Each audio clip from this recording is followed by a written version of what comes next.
Auntie Dunker, and welcome to this edition of Inside Government. On this edition of Inside Government, I have the privilege and great honor to be joined by my guest, the Ombudsman, Miss Gwendolyn Mussel. Welcome to Inside Government. Thank you for having me. Okay, great.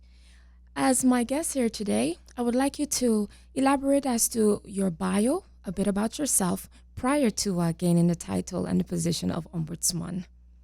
Yes. I started out at the Milton Peters College, where I obtained my Harvard diploma. I then furthered my studies in the Netherlands. I proceeded the studies in law. I did the notarial law. After achieving that degree, I worked as a candidate notary at the notary office for 6 years. And after that, I thought, okay, time to go back home. And my intention was to go and work at the notary office. However, all doors seemed to be closed for the notary office. And then, I pursued to government and to see if there are any openings there. And then I got a breakthrough at the lieutenant governor at that time, Mr. Franklin Richard, as legal advisor pertaining to matters, and it was pertaining to matters with immigration law. And that is where I started off in the cabinet of the then Lieutenant Governor, Franklin Richards. After that, 10-10-10, there was no more cabinet of the government.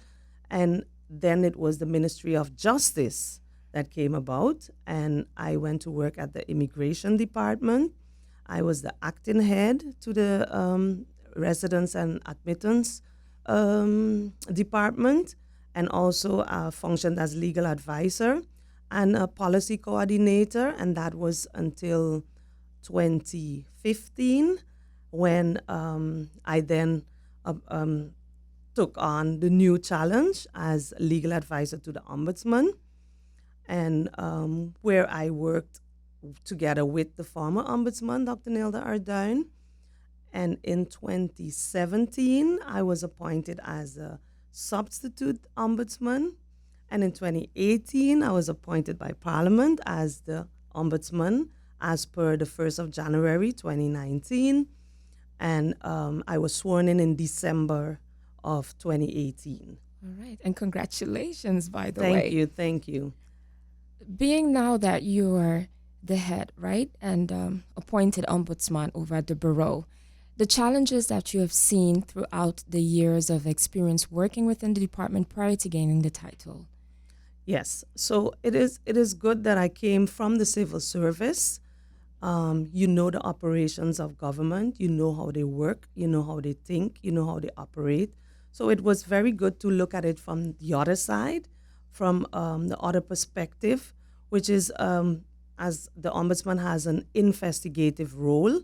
The Ombudsman investigates complaints filed against government, which is government, the civil servant. It could be a civil servant, a government entity with public authority. And the Ombudsman investigates the behavior of government towards the citizens or towards the public. Right. And it was a good experience to see things from the other side. And the investigation is based on propriety, behoorlijkheid. How the most important thing is the proper behavior of government in relation with the public. And we do that in accordance with the standards of proper conduct, which we have derived from international standards of good governance, and also in line with the National Ombudsman of the Netherlands. And based on those standards, we investigate to see whether the government handled proper with the public. And with the public, it's anyone can file a complaint, whether documented or undocumented. A tourist can also file a complaint. We have had complaints of tourists who had incidents with the immigration officer or with the police, and they can file their complaint even from abroad. So it doesn't matter if you're a citizen or not. Okay. You can file a complaint. The codes of proper conduct, as you mentioned, that they see to it that they also hold the proper conduct when it comes code of conduct with the public. Can you also break down that for us, the different codes of conduct that they're supposed to attain? Yes, we have four categories of proper conduct.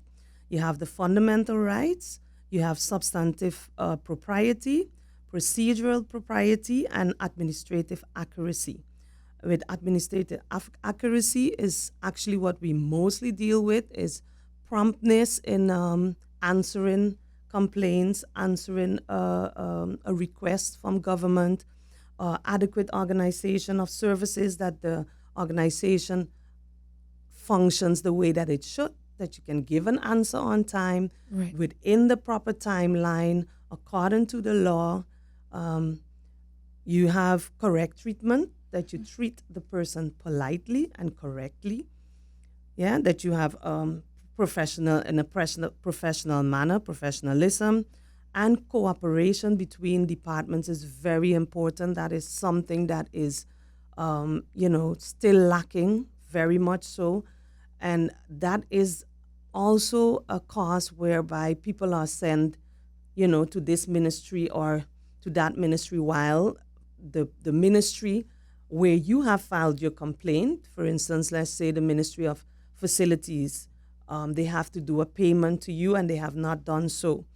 And then they would send you, oh, go and check by finance how far it is, or how did you get paid in the past? Let me see, the your work, your administrative work that you have from the past. No, this is something that you're supposed to have. It is something that you can request from the Ministry of Finance, and that is a cooperation between governments, between ministries. You also have, for instance, with noise pollution, it is most of the time that we go to the Ministry of Tiat, because they are the one that issue the permit. However, it is also the police that is responsible, open battle order. You have the Ministry of Fromi, they also give the hindrance permit. And also important is that whichever establishment that they have a building permit, their structure is based on a building permit. Right. You have the Ministry of FASA as well, with the health of the persons that are dealing with the issue, or even people that are working in the establishments with the music being so loud, the conditions under which they work. So they have to network and work together, and you cannot only say it is the Ministry of Tiat, or that when the police is called and they say, no, it's not us, it's the Ministry of Tiat. So proper investigation. Yes, and cooperation between all the ministries is very important. Okay. Who was fulfilling your previous role prior to becoming? Yes, that was Ombudsman? kind of a bit of a challenge. It was not easy finding a new legal advisor. However, I am very happy to say that it is one of our own, Miss Aishira Cecilia, and she worked at Legal Affairs previously, and we are very happy to have her. I would also like to introduce the rest of my team, which is the Secretary General, Mr. Randolph Duggins. He is handling the overall operations of the office, and my right hand. Then you have two investigators, Miss Florence Marlin and Kelston Brooks, and they deal directly with the complainants. They have a meeting with them. They do the in-depth investigations, and they are the ones have not the first contact, but second contact with and keep the contact going with the public. We have our administrator, which is the heartbeat of our institution, and she handles all the administrative work. But besides that, everyone that comes to the office deals with her first. We have something called information window, and that is when we call it information window when it's not a complaint that we handle and investigate. However, we would give all the information that is needed for the person to go to the right place to continue on with their complaint or the issue that they have.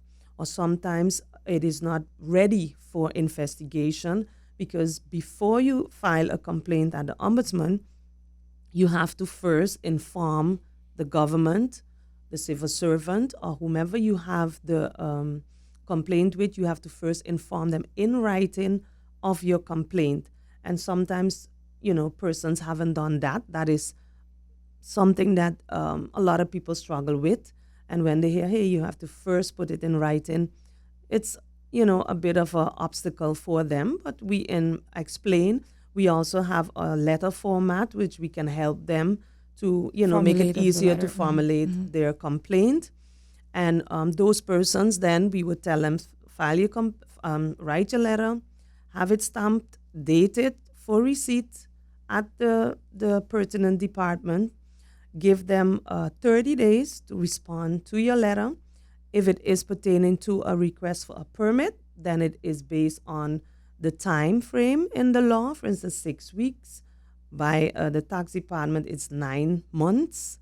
So once that term has passed, then you can come to the ombudsman, because of course you have to give the ministry the opportunity to address the issue Yeah. that the person have before they come to us. Okay.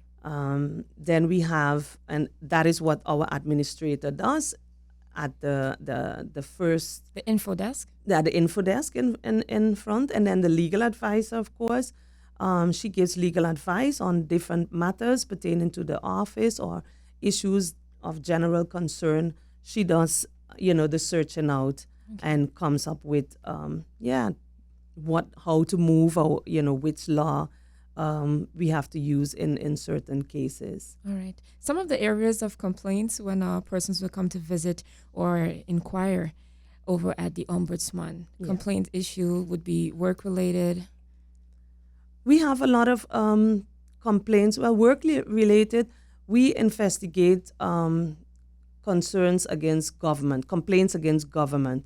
And we would have civil servants that is work-related, who have HR issues, problems. We have a lot of HR complaints on government. And I would say that work-related is the HR complaints, because we don't investigate the regular private sector. If there are complaints with your job, with your work, then we would refer you to the Labor Department, where you can then express your concerns. If the Labor Department doesn't give a good response, or things don't work out well, or you did not get the treatment that you should, then you can first file your complaint with them, and then you can come to the ombudsman. But we do have a lot of complaints from civil servants as well. So a civil servant can also file a complaint if you have any issues with government. I noticed you smiled when you made mention of the former ombudsman. Some of her work ethics that you really admired, what were they in working with her? Well, she's definitely a no-nonsense, no mediocrity, very high standard from the time that I started there. As I told you, I came from the, as a civil servant, I came there, and the standard is just way higher. Main issues, for instance, if you look overall with the government, are if someone writes you a letter, at least give an acknowledgement of receipt. So we have our procedures set. When a complaint comes in, you have a set timing to give an acknowledgement of receipt, give an update if it takes longer, stay within the time frame in which you're supposed to give an answer, give a call, listen to the complainant, listen to the complaints, and even sometimes if it is not government, you still give them some time to just vent. And I really have to say that my goal, maybe I'm surpassing I'm going too far right now, but is really to bridge the gap between government and the people. The people are very frustrated of the way that government operates. if you ask for a permit, if you the people prefer a no, a motivated no, than uncertainty, because it often you have to look at the person behind the request. Sometimes it is a business that they would want to open, and if they don't get a response, then you are waiting there in vain for months, even sometimes years, and you can't move forward. Or even a building permit, people who have invested, and you have gotten your loan and everything, but the building permit is not coming through.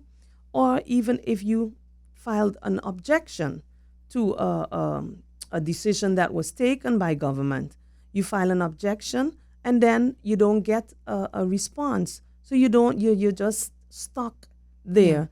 And that is those are the things that I would like to see change. Give an acknowledge. Let's just start with the basic things. Give an acknowledgement of receipt, give an update, give an answer, give a response, treat the citizen correctly. Yeah, government's supposed to be open, give information. It would be so helpful if you inform the person exactly what they must do, which paper you want, what are the requirements in order for them to fulfill it. Not to say that I'm asking something and maybe one document is missing. I wait so long and then you turn it on and say, "Oh, that one document is missing." You Yeah. know, give a call or send a letter and inform them that this document is missing in order for us to proceed. You know, Giving this document, just simple things, and just also for the people to believe in government again, that they are working in their interest, that it is about the people. The role of the ombudsman is to voice the concern of the people. And yeah, oftentimes you have, ministries that they don't like the ombudsman. But as I had a meeting with the Council of Ministers, I said, you have to see the ombudsman as a critical friend. Critical, a friend, yes, but critical. And what we do is we voice the concerns of the people. Um, the people have chosen their representatives, which is Parliament.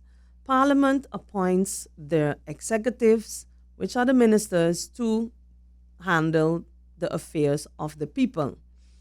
And if the people are stating, somewhere where things are going wrong, if they're expressing, where they would like a change or that they're not being heard, then you, as the executive, should listen and respond. But what you see is that it seems as if government is somewhere far and the people are far. And, they have forgotten what actually their task is, what it is that you are there to do, to serve the public. Right. The people working for government are civil servants. You are there to serve the public. Yes? Government, what can you expect from government? Government has to be open, clear, they have to be result oriented, they have to be involved. Yes, they have to be trustworthy. That is what is expected of government. And I really, in my 7-year term, I really want to work at that. I would also continue to promote the task of the ombudsman, of give information on the task of the ombudsman by infomercials, new ways, maybe short films, to make it more tangible for the people. I also have a new way of trying to mediate. It's called ombuds mediation. Mediation, on the basis of the ordinance of the ombudsman, which allows also if there are issues with ministries, that the ombudsman can mediate and come to a solution for those situations. All right. The Parliament, you made mention of Parliament as well, and their evaluating process. And when is it mostly we would see the presence of the Ombudsman and her team in the House of Parliament? Well, the ombudsman reports to Parliament. Every year we have our year report, and then we would go to Parliament and we would give our report over the years. We can also, if we have a case with for instance, where the former ombudsman did that with cadastre, whereby there was an investigation done for a complainant, but also a systemic investigation, because the ombudsman can also initiate an investigation on own motion. And when there is no follow-up by government on that, because the ombudsman issues recommendations, and if there's no follow-up on those recommendations, then the ombudsman can also bring these complaints and reports to Parliament and ask Parliament to address them with the ministers, responsible ministers. And the former ombudsman did that with the cadastre investigation, systemic investigation. And also, I think it was with the systemic investigation on disaster management, the Parliament also requested more information on that. All right. And the former ombudsman also went to Parliament with that. Okay. And I would like to go one time into our new project, our latest project, which is our outreach program, where we have decided as a team to go out to the various districts. It's actually as a follow-up to the former ombudsman who had meetings with the Red Cross and the White and Yellow Cross in seeing how the developments were going on with the World Bank and the funds and the rebuilding of the homes for the people. And the former ombudsman, together with the ombudsman, the national ombudsman of the Netherlands, wrote a letter to the Prime Minister, our Prime Minister, and the Prime Minister of the Netherlands, stating that, it is not going as fast as you should hope, and that, the people are not really helped, so to speak, and that the process of, the World Bank and the funds is very bureaucratic. It's a long process. And we have decided, because we had a lot of complaints and a lot of, people out there stating, that there are still a lot of people suffering with no roof, no homes, no jobs, or families living together in one home. You have people living in their cars, some living in a wooden structure because of the loss of their home. And we have decided to reach out to the public, hear the concerns, hear their story. It's about what they are going through day to day. How have they requested assistance? Oftentimes they say, yeah, we have written in on various lists.